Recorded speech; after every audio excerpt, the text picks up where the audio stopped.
In addition to calculating heart rate, the fact that distance on the ECG paper equates to time allows us to use the readout to time the duration of the major events of the cardiac cycle.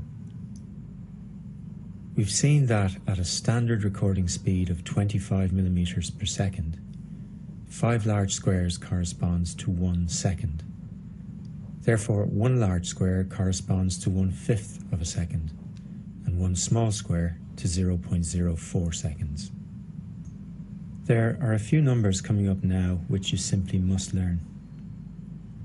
In a normal heart, the time between the onset of atrial depolarization, the beginning of the P wave, and the onset of ventricular depolarization, the beginning of the QRS complex, varies between 0.12 and 0.2 seconds, or between 3 and 5 small squares. This is the PR interval. The PR interval is made up of a number of elements. The first component, represented here in blue, is the time taken for the depolarization wave, normally generated from the SA node, to traverse the atria and reach the AV node. You will notice that depolarization reaches the AV node well before the end of the P wave. However, the AV node delays the transit of the impulse into the ventricles. This physiological delay in the AV node is the second major component of the PR interval. The third contributor to the interval, shown here in green, is the time taken by the depolarization wave to transit through the bundle of His and the branches of the intraventricular conducting system. You will learn later that many important disorders are associated with alterations in different components of the PR interval, manifesting as abnormal shortening or prolongation of this parameter on the ECG. Analysis of the PR interval plays a central role in diagnosing many different disorders of the heart. The PR interval ends with the release of current into the main muscle mass of the septum and ventricles from the terminal branches of the intraventricular conducting system. On the ECG, this point is marked by the onset of the QRS complex, and the next key value we need to learn is the duration of the QRS complex. The duration of the QRS complex represents the time taken for ventricular depolarization to be completed following the release of depolarizing current from the conducting system.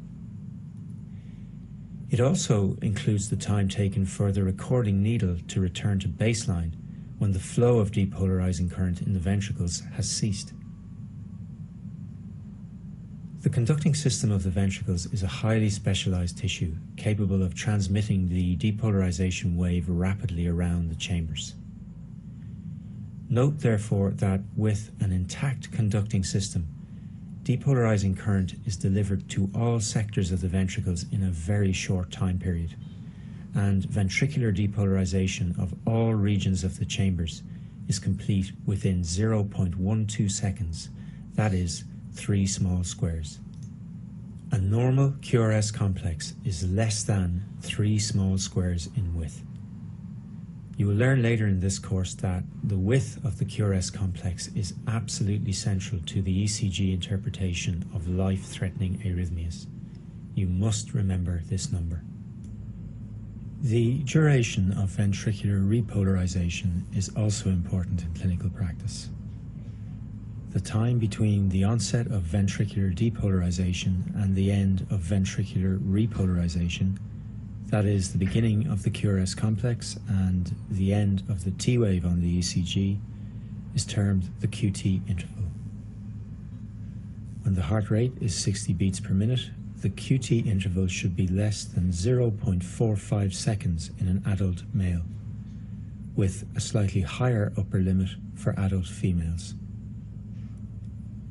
These upper limits lie between 11 and 12 small squares on the ECG paper.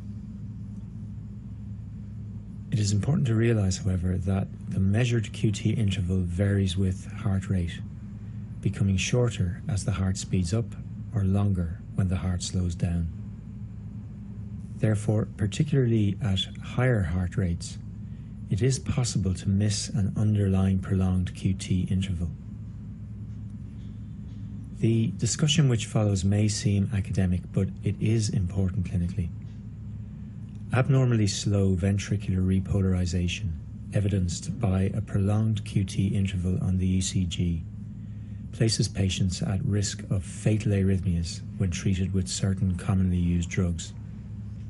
The ability to identify prolonged QT in these patients can lead to the use of alternative medications and avoidance of sometimes fatal arrhythmias.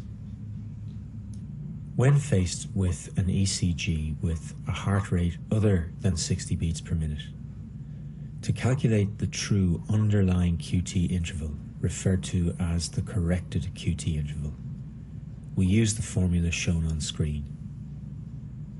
The corrected QT interval is equal to the observed QT interval divided by the square root of the RR interval. The RR interval is the distance between the preceding R waves measured in seconds. This sounds horrendous, but it's pretty straightforward.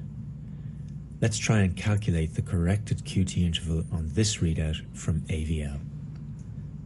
The patient is male and the heart rate is 100 beats per minute. The observed QT interval on the ECG is 8 small squares, or 0.32 seconds. The immediately preceding RR interval is 3 large squares, or 0.6 seconds. So the corrected QT is 0.32 divided by the square root of 0.6. This computes at 0.41 seconds, well within our upper limit of 0.45 seconds. So this patient does not have prolonged QT. To give you a simple rule of thumb, when you look at an ECG, if the observed QT interval is more than half the RR interval, at least consider the possibility of prolonged QT. The use of AVL in this example is quite deliberate. For reasons we will discuss in a moment, there is variation in the length of the QT interval between different leads. Also, for technical reasons, it can be difficult to identify the end of the T wave in many leads. It is recommended, therefore, that you analyze the QT interval in one of 4 leads: AVL, AVR, or one of the right-sided chest leads, V1 or V2. We should point out that the equation we have used here to calculate the corrected QT was developed from empirical observations on male volunteers in the 1920s. While useful, it does not yield perfect results, particularly at high heart rates. In addition, as well as varying with gender, heart rate, and between leads, the QT interval also varies with age, and even with the time of day. We don't raise these issues to confuse you, but merely to emphasize that it is difficult to assess the clinical significance of minor levels of QT prolongation above these accepted upper limits. The key is not to miss gross prolongation or major changes in the interval. Before we summarize the normal values outlined in this video, there are some further issues in the analysis of the duration of the events of the cardiac cycle of which you should be aware. In an earlier video, we studied the manner in which ECG leads record depolarization and repolarization. We learned how the direction of travel of a depolarizing or repolarizing current relative to a lead is the key determinant of the sign of the deflection produced in that lead. We will expand on this analysis in future videos. However, for now, it is important to realize that if a depolarizing or repolarizing current is traveling at 90 degrees relative to a lead, it will not be recorded by that lead. As the ECG leads record electrical events from different perspectives, a lead observing this current from a different angle will record it. One important consequence of this is that an electrical event in the heart may be recorded by some leads but missed by others. For this and many other reasons, the duration of the major events of the cardiac cycle appears to vary between ECG leads. Looking at this stylized example, in the 3 model leads shown, the current generating this small physiological Q wave in lead X has not been detected by lead Y, while the current generating this small S wave in lead Z has not been detected by lead X. So which readout represents the true QRS duration? In fact, the true QRS duration is represented by the difference in time between the earliest ventricular depolarizing current detected in any lead and the latest ventricular depolarizing current detected in any lead. So in this simplified example, the true QRS duration is enclosed between the blue lines. Extending this type of analysis to 12 leads is obviously not possible with the human eye. As a compromise, when analysing the QRS duration on an ECG, we choose the lead with the widest QRS duration. When analysed manually, the width of the QRS complexes in the lead with the widest complexes defines the QRS duration on the ECG. We use the term manually as most modern digital ECG machines are capable of recording all 12 leads simultaneously and use computer programs to identify the times of the earliest and latest deflections of the QRS complexes in all leads. These machines then report this integrated QRS duration on the printout. This tends to represent an accurate estimate of the duration of all of the events of ventricular depolarization and will always tend to be longer than the human estimate based on the analysis of the widest QRS duration. Exactly the same problems exist for the analysis of the PR interval and the QT interval, and modern machines will present you with an integrated value calculated using all 12 leads. The computerized calculations attempt to eliminate many of the problems we outlined when discussing estimation of the corrected QT. These machines will even present you with a diagnosis. So which set of values do you use, your own estimates or the computer's? Well, both have merits, but it is important to realize that the computer analysis has its own difficulties and limitations. At the present time, the analysis of the most complex of ECGs still rests with you, so you must be able to do it from basic principles.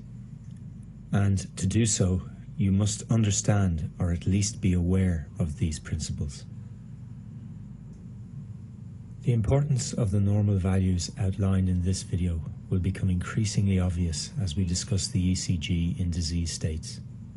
Memorize them. The PR interval, 3 to 5 small squares.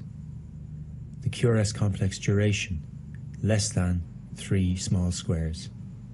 And the QT interval, an upper limit of just over 11 small squares at a heart rate of 60 beats per minute, and approximately less than half the RR interval at other heart rates.